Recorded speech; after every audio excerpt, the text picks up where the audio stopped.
Good morning student. मैं Subhash Mukherjee Gradi +2 high school से आपको अपने वीडियो में वेलकम करता हूं।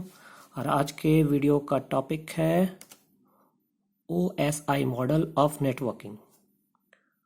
अब OSI मॉडल क्या है, नेटवर्किंग में क्या काम आता है। आप लोगों ने सुना होगा नेटवर्किंग का मतलब ये होता है कि हम एक कंप्यूटर से दूसरे कंप्यूटर तक अपने इंफॉर्मेशंस को, अपने सूचनाओं को, अपने डेटास को कैसे एक से दूसरे कंप्यूटर में भेज सकते हैं। तो इस भेजने के, इस सेंड करने की प्रोसेस में डेटास को किस किस लेयर के द्वारा जाना पड़ता है, कहाँ पर डिस्क्रिप्शन होता है, कहाँ इंक्रिप्शन किया जाता है, किस लेयर पे किस किस चीज़ का काम होता है, आज इस वीडियो में हम लोग पढ़ेंगे। तो सबसे पहले OSI मॉडल का फुल फॉर्म क्या होता है। इसका फुल फॉर्म होता है ओपन सिस्टम नेटवर्क कनेक्शन। फिर से एक बार, ओपन सिस्टम इंटर कनेक्शन। इसका स्टेब्लिश्ड हुआ था 1984 में और ये हर प्रकार के डिवाइस के लिए बहुत ही उपयोगी है, क्योंकि आप लोगों ने देखा होगा कि हमारे नेटवर्किंग बहुत सारे साइट्स हैं, जैसे फेसबुक है, व्हाट्सएप है, ईमेल आईडी है। फ़ोन से हम अपने डेटास को एक से दूसरे जगह भेज सकते हैं, कंप्यूटर से भी भेज सकते हैं, और भी बहुत सारे तरीके होते हैं अपने डेटास को एक से दूसरी जगह भेजने के लिए। लेकिन सबका इंटरफेरेंस एक होना चाहिए। अगर एक ना हो तो इसमें बहुत सारी कनेक्शन कठिनाई आएगी। बहुत सारे ऐसे इंफॉर्मेशन है जिनको भेजना पॉसिबल नहीं हो पाएगा। इसलिए एक मॉडल तैयार किया गया। इस मॉडल के तहत सारे डेटास को, जितने तरह के भी डेटा हो, सबको OSI मॉडल में ही काम करना पड़ेगा। तो इसके बारे में जान लेते हैं। तो OSI मॉडल को फॉलो करते हुए नेटवर्किंग डिवाइस को बनाएं ताकि दूसरे कंपनी नेटवर्किंग डिवाइसेस पास के कम्युनिकेट कर सकें। OSI मॉडल के आने से पहले दो अलग अलग कंपनी को नेटवर्किंग डिवाइस को कनेक्ट करना बड़ा मुश्किल था। इस समस्या का समाधान के लिए OSI मॉडल कंसेप्ट को बनाया गया। इसका मतलब ये होता है कि अगर मान लीजिए कि दो अलग अलग कंपनीज हैं, दोनों के अलग अलग प्रोग्रामिंग टेक्नोलॉजी है जिससे वो कर सकते हैं, कम्युनिकेशन कर सकते हैं, लेकिन वो आपस में कैसे कर पाएंगे। आपस में करने के लिए उन्हें OSI मॉडल कंसेप्ट को अपने प्रोसेस में डालना होगा। तो OSI मॉडल का रियल नेटवर्क में कोई प्रयोग नहीं होता। नेटवर्क में डेटा कैसे ट्रैवल करता है, इस कंसेप्ट को बताने के लिए हम लोग OSI मॉडल को पढ़ते हैं। सीधी सी बात यह है कि नेटवर्क में डेटास को किस प्रकार हम सेंड करते हैं, इस कंसेप्ट को समझने के लिए हम लोग OSI मॉडल को पढ़ते हैं। डिफिनेशन आपके साथ है, पास है, तो ये डिफिनेशन को अपने कॉपी में नोट कर सकते हैं। अब देखते हैं OSI मॉडल होता क्या है। यहाँ से आप देख रहे हैं कि ये सेंडर्स का ग्रुप है और ये रिसीवर्स का ग्रुप है। तो सेंडर सेंड्स कर रहा है अपने डेटास को एप्लीकेशन लेयर, फिर प्रेजेंटेशन लेयर, फिर सेशन लेयर, फिर ट्रांसपोर्ट लेयर, फिर नेटवर्क लेयर, फिर data link layer, physical layer. ये डेटास सेंडर्स के कंप्यूटर से होते हुए फिर रिसीवर्स के कंप्यूटर में जाएंगे, लेकिन वो नीचे से ऊपर जाएंगे। फिजिकल लेयर, फिर डेटा लेयर, फिर network layer, transport layer, session layer, presentation layer, then application layer. ये फ्लो चार्ट है, how data flow in OSI model. समझ में आ गया आपको ये बात। अब देखते हैं एप्लीकेशन लेयर कैसे काम करता है। ये एप्लीकेशन लेयर, प्रेजेंटेशन लेयर और सेशन लेयर, ये सॉफ्टवेयर लेवल का काम है। सॉफ्टवेयर तो आप जानते ही होंगे क्या होता है सॉफ्टवेयर। और ये network layer, data link layer, physical, ये हार्डवेयर लेयर, मतलब जिसमें केबल्स आते हैं, राउटर्स आते हैं, स्विच होता है, बहुत सारे हार्डवेयर डिवाइसेस होते हैं, ऑप्टिकल फाइबर्स होते हैं, ये सारे इस लेयर्स में आते हैं। और ये जो बीच का लेयर है, ट्रांसपोर्ट लेयर, ये heart of the heart of the OSI model कहा गया है। क्यों? क्योंकि ये सॉफ्टवेयर लेयर और हार्डवेयर के लेयर के बीच में एक लिंक का काम करता है। समझ में आ गया? अब हम लोग एक एक करके देखते हैं। सबसे पहले एप्लीकेशन लेयर क्या होता है? एप्लीकेशन लेयर नेटवर्क और एप्लीकेशन के बीच इंटरफेस प्रदान करती है। यह फाइल ट्रांसफर, ईमेल और अन्य नेटवर्क सॉफ्टवेयर सर्विस के लिए जिम्मेदार है, जैसे कि वेब ब्राउज़र, गूगल, फायरक्रोम, सफारी इत्यादि बहुत सारे सॉफ्टवेयर होते हैं जो एप्लीकेशन लेयर पे काम करते हैं। मतलब ये आपको एक इंटरफेस दे रहा है। मतलब इंटरफेस का मतलब आप जिसके जरिए काम कर सकते हैं। अब गूगल नहीं खोल पाइएगा, वेब ब्राउज़र में गूगल है, मोजिला है, ये हमें ये देता है, ये इंटरफेस देता है, एक स्टेशन देता है जिस पे हम जाके हम किसी भी वेबसाइट को खोल सकते हैं और ईमेल खोल सकते हैं, फेसबुक खोल सकते हैं, व्हाट्सएप खोल सकते हैं, जिसके ज़रिए हम अपने फाइल्स को, अपने डेटास को, फोटो किसी तरह के भी डेटा हो, उसको हम दूसरे तक भेज सके। नेक्स्ट क्या है? नेक्स्ट है हमारा presentation layer. Presentation layer data को, समझिए इस बात को, प्रेजेंटेशन लेयर डेटा को प्रेजेंट करने के लिए रिस्पॉन्सिबल होता है। डेटा किस तरह का प्रेजेंट किया जाए, प्रेजेंट करने का मतलब ये होता है कि सामने वाला डेटा को किस तरह से देखना चाहता है। मतलब सेंडर जिस फॉर्मेट में डेटा को सेंड करता है वो रिसीवर को उसी फॉर्मेट में शो होता है। समझ में आ गई बात? मतलब अगर मान लीजिए अगर मैं इस जो प्रेजेंटेशन है, ये प्रेजेंटेशन को आपको वीडियो के तहत आप तक भेज रहा हूँ, तो आपको वीडियो में ही मिलेगा, ना कि डॉक्यूमेंट में मिलेगा। MS वर्ड में आपको नहीं मिलेगा, क्योंकि ये मैं आपको भेज रहा हूँ वीडियो के तहत, तो वीडियो है जैसा है। तो ये कौन तय करता है? ये तय करता है प्रेजेंटेशन लेयर। इसकी कुछ रिस्पॉन्सिबिलिटी होती है।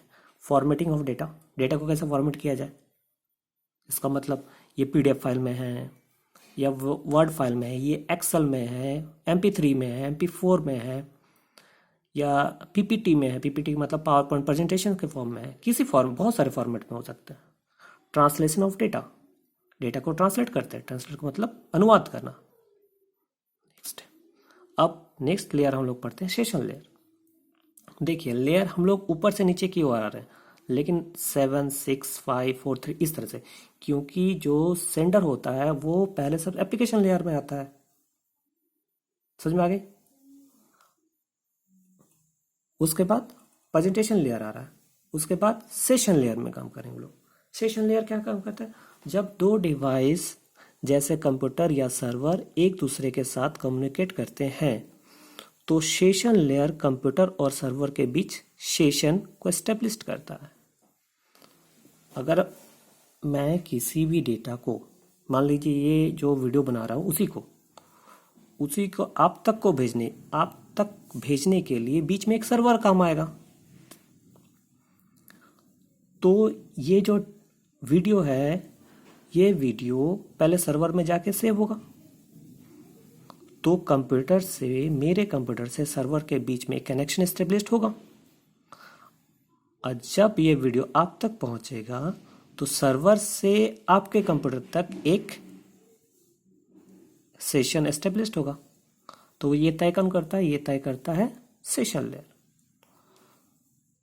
उस सेशन को तब तक बनाए रखती है जब तक डेटा ट्रांसफर ना हो जाए, और ये तब तक इंश्योर करता है कि डेटा आप तक पहुंची है या नहीं। अगर मैं भेज रहा हूं तो आप तक ये वीडियो पहुंच रहा है कि नहीं, ये हमें बताता है सेशन लेयर।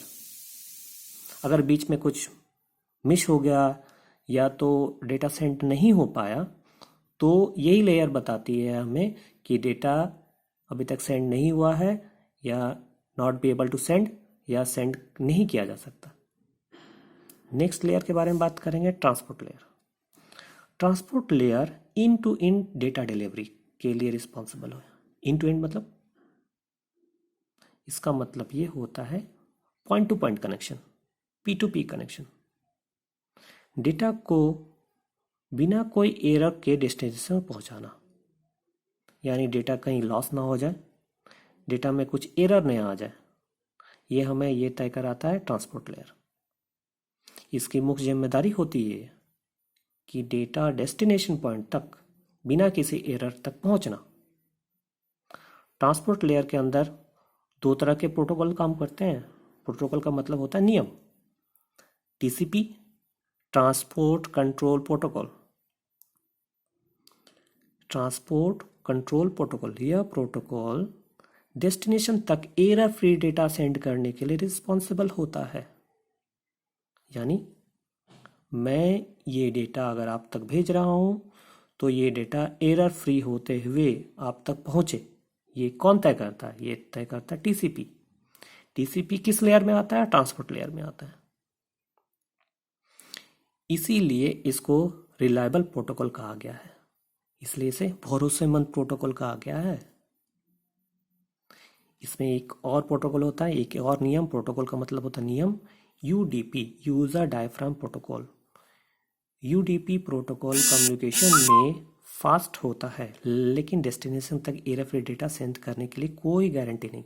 यूडीपी भी आपको डेटा सेंड कर सकता है और बहुत तेज़ी से सेंड कर सकता है, लेकिन इसमें कोई गारंटी नहीं है कि आप तक डेटा एरर फ्री पहुंचे, और ये रिलायबल नहीं होता है, इसलिए टीसीपी ज़्यादा बेहतर है।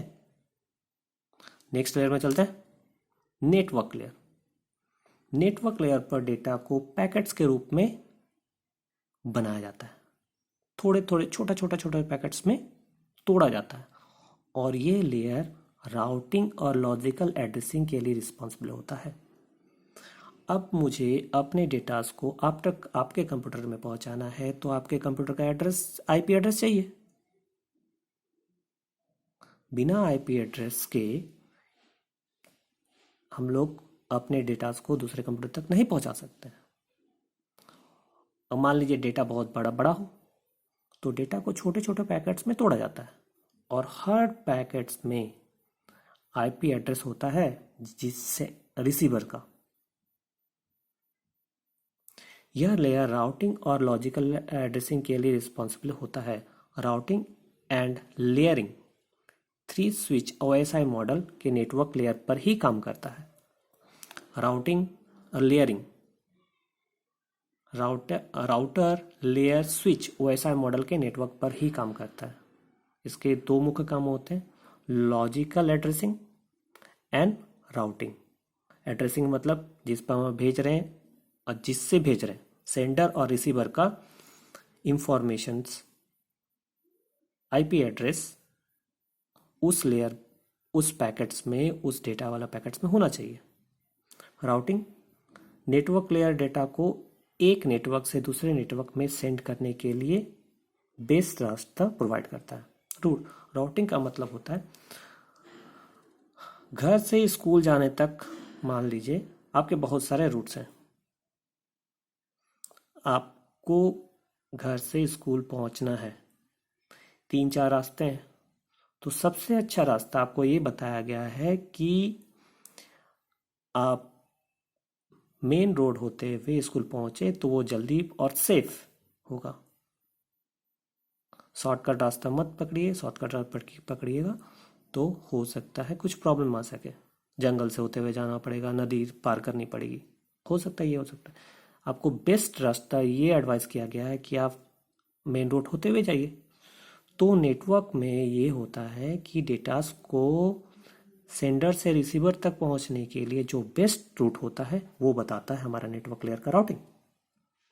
समझ में आ गई बात? नेक्स्ट है डेटा लिंक लेयर। ये डेटा लिंक लेयर का दूसरा लेयर है, नीचे से दूसरा। यह लेयर पे डेटा को फ्रेम के नाम से जाना जाता है। डेटा को फ्रेम के नाम पे जाना जाता है। क्यों? इस लेयर का मुख्य कार्य यह सुनिश्चित करना है कि फिजिकल लेयर पर एक नोड से दूसरे में डेटा ट्रांसफर एरर फ्री हो। मतलब एक नोड से दूसरे नोड तक जो डेटा का ट्रांसफर होता है वो एरर फ्री होना चाहिए। ठीक है? एक लॉजिकल लिंक कंट्रोल और दूसरा फिजिकल एड्रेसिंग। इसके दो मुख्य कार्य हैं, logical link control and physical addressing. यहाँ पर डेटा पैकेट से फ्रेम में कन्वर्ट होता है। अभी हम लोगों ने फ्रेम किया था, तो फ्रेम से डेटा कन्वर्ट होता है और उस पर सोर्स और डेस्टिनेशन का MAC एड्रेस का टैग होता है। नेक्स्ट लेयर को देखते हैं। Physical layer is the last और सबसे पहला। फिजिकल लेयर OSI में पहला लेयर है। यह नेटवर्क डिवाइस को फिजिकल कनेक्शन के लिए रिस्पॉन्सिबल होता है। फिजिकल कनेक्शन मतलब वायर ठीक से कनेक्ट है कि नहीं, राउटर काम कर रहा है कि नहीं, ब्रिजेस है या नहीं, नेटवर्क अवेलेबल है या नहीं, फिजिकली। इस लेयर पर डेटा को बिट्स के नाम से जाना जाता है। बिट्स तो पढ़े ही हैं हम लोग। इस लेयर में नेटवर्क को टोपोलॉजी का कार्य भी इसी लेयर पर होता है। इस लेयर में नेटवर्क की टोपोलॉजी का कार्य इसी लेयर पे होता है। फिजिकल लेयर पर यह भी डिस्क्राइब करता है कि कम्युनिकेशन वायरलेस हो या वायर्ड हो, या फिजिकल लेयर के अंदर केबल हो या NIC कार्ड वर्क करते हैं। इसका मतलब ये होता है, ये तय करता है कि ये वायरलेस है कि वायर्ड है, या फिजिकल लेयर में वायर्स का यूज़ किया गया है, या NIC कार्ड का यूज़ किया गया है, या ऑप्टिकल फाइबर्स का यूज़ किया है। ये फिजिकल लेयर तय करता है। उम्मीद है आप लोग को ये वीडियो पसंद आई होगी। अगर आपसे जुड़े हुए कुछ क्वेश्चन हैं इससे, तो मुझे आप व्हाट्सएप में जो आप जुड़े हुए हैं स्टूडेंट्स, वो मुझसे ये क्वेश्चन पूछ सकते हैं। और ये बहुत ही क्लास 12 के लिए इम्पॉर्टेंट वीडियो है। हर साल इससे क्वेश्चन आते हैं और ये क्वेश्चन 5 से 6 मार्क्स के आते हैं। तो इस वीडियो से आप लोग नोट्स बनाइए और इससे याद करने की कोशिश कीजिए। बहुत ही आसान शब्दों में मैंने बताया है। अगर आपको कुछ प्रॉब्लम है तो मुझे आप पूछ सकते हैं। धन्यवाद। Thank you.